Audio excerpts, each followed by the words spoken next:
Thank you for giving me the opportunity to speak to you all today. In this video, I was going to speak about the 1969 Jai Telangana student movement, because there are quite a few similarities between today's movement that is going on right now, supposedly being run by students, and the movement that happened in 1969. But before we go into the details of that movement, let me start with the current situation. As you all are aware, a few years ago, the movement for a separate state was started under the banner of TRS a few years ago. But it reached its culmination recently with the central government announcing that they would yield to the demands of Telugu people to separate. So in that context, let me start off with our quick history. In the past, our history goes back many years, thousands of years. And our glorious times have always been when we have stayed united, whether it's the Satavahana Empire, or whether it is the Kakatiya Empire, or the most recently, the Vijayanagara Empire. When Telugus speak of their glorious times, they always speak about these empires, and this is when Telugus have been most popular, most successful, and have been some of the glorious times that Telugus have lived in the past. With the fall of the Vijayanagara Empire, a lot of the Telugu region was pretty much consolidated by the Qutub Shahs, and which was passed on to Nizam when Aurangzeb reduced the Golconda fort, which was at that point the king was the Thani Shah. Under Nizam, the entire Telugu state was one region. There was no coastal Andhra, there was no Rayalaseema, nor a distinction of today's Telangana. So Telangana under Nizam meant the entire state of Andhra Pradesh.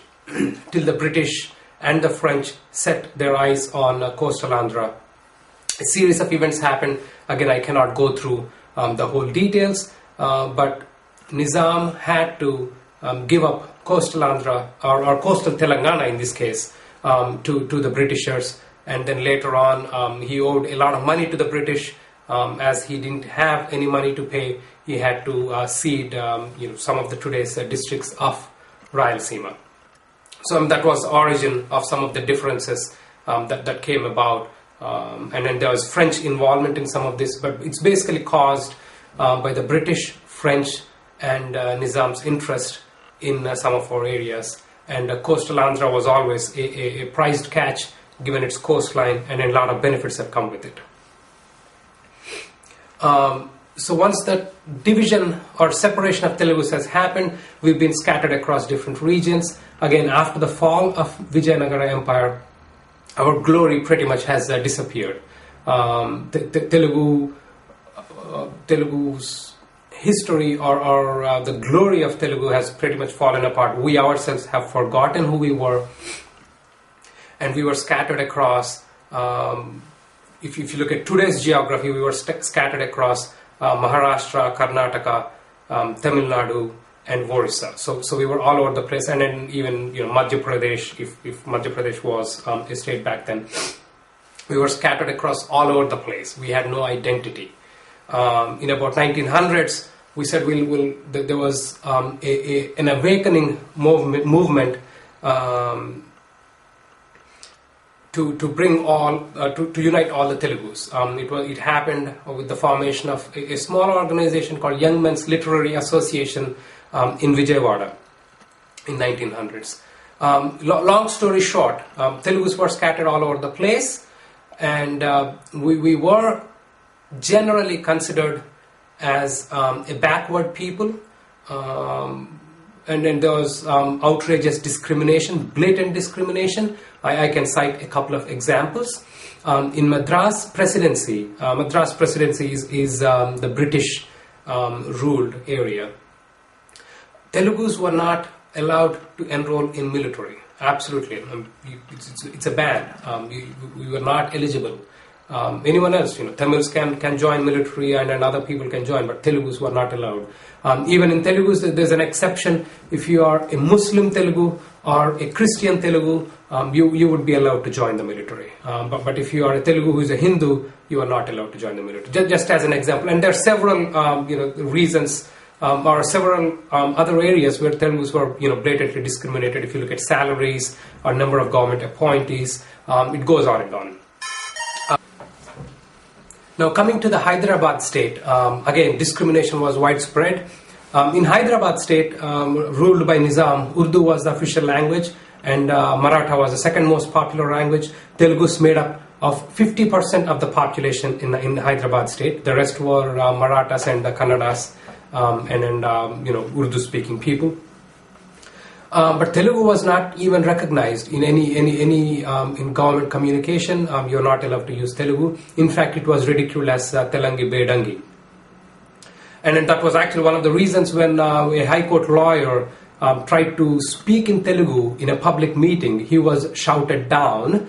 At which point the Telugu members walked out of that meeting and established an organization called Andhra Janasangham, and then that actually later on became Nizam Andhra Sabha, Andhra Mahasabha, and which led the peasants against it's an armed resistance against Nizam, which again against Razakars, and the whole history is out there. But about 4,000 people died during that fight. So I think the overall picture was Telugus were second-class citizens in many of the states they lived. They were discriminated across the board. As a result, there was a desire across Telugus of all the regions to unite. So that, any organizations they formed, Andhra was a term that bonded them together. Telugus in Madras presidency called themselves, the organization that they founded is Andhra Mahasabha. In Nizam Telangana, again, they found an organization, they called it Nizam Andhra Mahasabha. The libraries they established for example, in Hyderabad, is called Sri Krishna Devaraya Andhra Bhasha Nilayam. In Warangal, they established a library, they called it Rajaraja Narendra Andhra Bhasha Nilayam. It goes on and on. So the antagonism that you see today for the term Andhra to indicate coastal areas was not there. It absolutely was not there till even 1950s. This new term to identify Andhra as coastal districts and Telangana as the Nizam rule area is very new. It wasn't there even till 1950s. It was created by some of the separatist politicians to create this wedge. But Andhra means always represented for the entire geography Andhra Pradesh, same as Telangana, which always represented the entire geography Andhra Pradesh. It represents all Telugus. It does not represent a region in any shape or form. So anyway, so that was the state that we were in. And around this time, Amarajeevi Potti Sri Ramalu did the hunger strike and achieved this Andhra state, which is again coastal Andhra and Rayalaseema. And later on, Telugus united when Hyderabad state was divided, wherein the Kannada regions went and joined became part of Karnataka. Maratha regions became part of Maharashtra, and the Telugu regions of Hyderabad state have merged with the Andhra state that was formed after Amarajeevi's death. During this process, there were some disagreements, but there was overwhelming desire on the part of Telugus to unite. Of course, there are a few leaders like Chenna Reddy who have objected to the formation or the merger of the two regions. But again, the legislatures who are the best representation of people's view in the absence of having a referendum, there were 99 MLAs from Hyderabad state. I'm sorry, let me read this again. There were 174 representatives in Hyderabad State Assembly. This is again the Nizam area, out of which 103 favored forming Vishalandhra 29 favored Telangana state, which is forming a separate state, and 15 remained neutral. But remember, Hyderabad state had Telugu, Kannada, and Maratha regions. So if you just look at the Telugu representatives in Hyderabad state, we had 59 that favored Vishalandra, 25 that favored Telangana, and 1 remained neutral. So clearly there was an overwhelming desire. I mean, there's a lot of talk about SRC recommending that we remain separate, but this is all, in my view, does not carry much credence. I talk about a lot of it in my book, but Fazal Ali Commission and all of these things, they're not people's will. It's more of Fazal Ali meeting Nehru's desire, because Nehru never wanted Telugus to unite. Nehru always felt Telugu's desire to unite as more of an imperialistic tendency, as if we wanted to take over a large area just to prove our greatness. But anyway, but the Telugus, the point I was trying to make was there was an overwhelming desire on the part of Telugus to unite. So, and then they signed a gentleman's agreement, which is now often talked about as being violated. Again, it's not at the scale that the leaders talk about. It's all politicized. There are a couple of areas that the gentleman's agreement fell short. One was balance of funds. In the Nizam Telangana area, there was no ban on alcohol. So excise taxes, there would be more revenue coming in. However, in the coastal Andhra and Rayalaseema, alcohol was banned, so the tax revenue was lower. So part of the gentleman's agreement was the balance of funds. In other words, the additional revenue that you derive in the Nizam Telangana area should be invested in the same area. That was one of the requirements. And there was mulki rules about employments. So there are some specific restrictions which said locals should be given preference in local employment. So on the balance of funds, there was about 33 crore rupees where it fell short. In other words, the government should have invested 33 crore rupees in Nizam Telangana, which it did not by 1968. In terms of employment, there were about 5,000 employees which were non-mulkis. And again, these 5,000 employees were not, it's not a conspiracy to post them. They're like teachers' posts that had to be filled, and these were filled by Jilla Parishad chairmen of Telangana because they didn't have teachers in that area. So again, it's a lot of politicization of the issue, but there were some real reasons why they did what they did. So in 1968, there's something called a Telangana Regional Council, which was supposed to oversee the gentleman's agreement. Again, this agreement was going to be in effect for a set period, 10, and I think they later extended to 15 years. But anyway, in 1968, the regional council, throughout its existence, never had any disagreements with the state government. All the resolutions were passed unanimously. But in 1968, it woke up from its slumber and looked back at the balance of payments situation and then determined that there is about 33 crores that should have been invested in Telangana region that the government has not. The government immediately accommodated the request, and they said they will be investing that money in the upcoming 5-year plan. So with that, now we are ready to go into the 1969 Jai Telangana movement. I know that's a long intro. I apologize for it, but I had to set the stage. So what happened in 1969, a remote incident in I think it's on January 8th in Khammam, a student called Ravindranath went on a hunger strike, demanding protections for Telangana. A few days into it, students in Warangal started protesting in solidarity. As you know, any protests in India, public properties become the victims. They stoned the RTC buses and attacked some of the government offices, broken down the furniture, and we all know how that goes. A few days into that, Usmania University students met, and they also expressed solidarity with this student who is doing a hunger strike in Khammam, the student Ravindranath.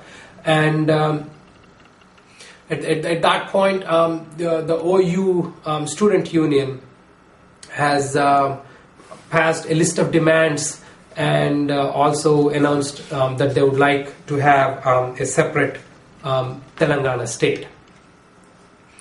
And then they conducted they marched into Nizam College, and they met there again. And during this process, two groups emerged, two student groups.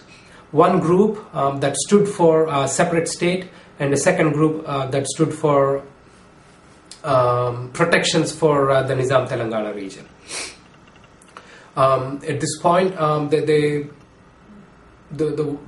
announced that they're going to boycott classes indefinitely, and they're going to start protesting. And when they marched on, there's a big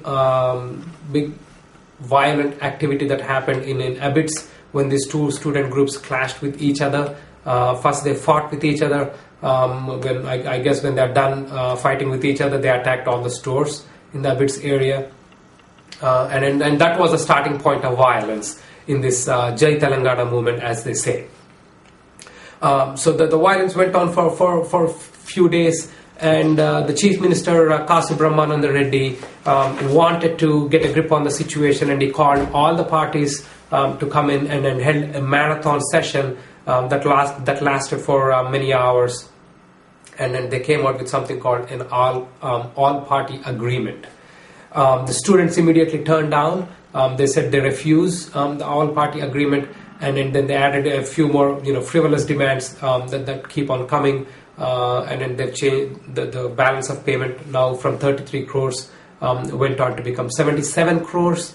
And there's funding for Usmania University that they've asked for. It wasn't in any seriousness that these demands were made.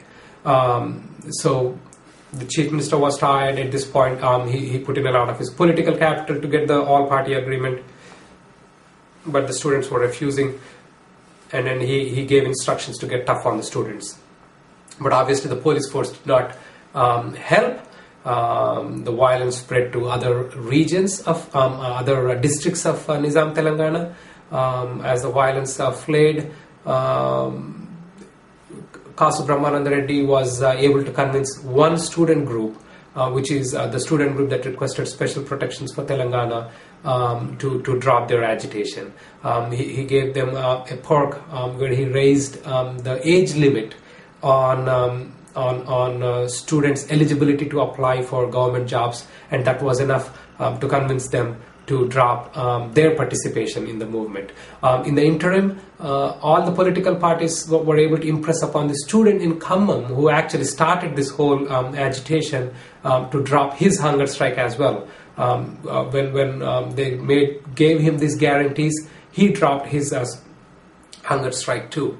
But the other group, headed by student leader Mallikarjun, is still going on strong, and the violence spread to other regions. And now in Andhra University and Venkateshwara University, students were not happy with what's going on in Nizam Telangana. People from coastal Andhra were leaving in droves from this region and going back to their native villages. In Warangal, in Nalgonda, there was a surveyor in Nalgonda district who was pulled out of his home in the middle of the night. They poured kerosene on him and then burnt him down to death. There was another person who spoke good Telugu, but he apparently happens to be Warangal, but based on his language, they thought he's from coastal Andhra, and they killed him as well. So there's violence all over the place. Any coastal Andhra businesses were at risk. In Warangal, rice mills owned by some of the coastal Andhra folks have burned down. So looking at these activities, folks in coastal districts as well started rising up. There's widespread violence now in coastal districts. There were people loading up in lorries in Nandigama, which is a border town in coastal Andhra, which went to attack people in Kodara, which is also a border town of Nizam Telangana. So in these border towns, it's almost like a war situation where people